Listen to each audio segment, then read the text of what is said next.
As we commemorate what would have been the 91st birthday of the Reverend Dr. Martin Luther King Jr., let us keep in mind what his life was all about. I think it's very important for us to remember that Dr. King led a life of service.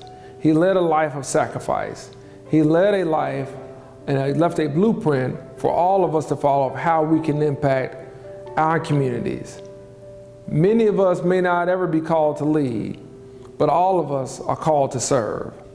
And it's with that that we should keep in mind this important holiday, because while many will take a day off, it should be a day on to remind each of us what we need to do in order to achieve a beloved community.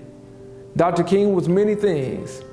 He was a husband, a father, a brother, a son, a classmate, a fraternity brother. He also was an author as well as an activist. He was a minister, but he was a man of the people. Dr. King led as any of us would, with some doubt, with some question, and even times with hesitation.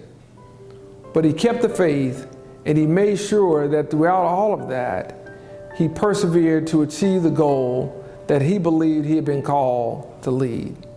So as we think about this holiday and we think about this weekend and we think about all the things that Dr. King stood for, let us take some of the principles, let us take some of the ideals, let us take some of the passion and principles that Dr. King had to move not only Montgomery, Alabama forward, not only Atlanta, Georgia forward, but the nation and the world to keep us on the right path. We must remember that it's important for us to challenge inequality wherever it is. It's important for us to challenge the lack of opportunity wherever it is.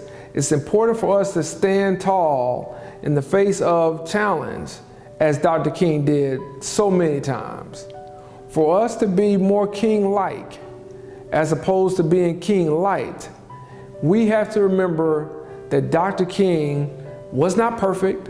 Dr. King was not a person who may not have done some things differently throughout his leadership, throughout his implementation. He did not do it by himself.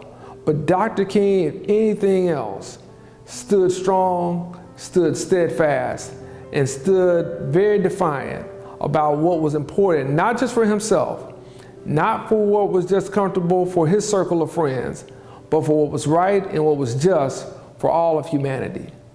Let us remember that as we try to improve our communities, as we try to make sure this weekend we not only commemorate what would have been Dr. King's 91st birthday, but that we celebrate all that is within us to take the baton that he left us to carry on.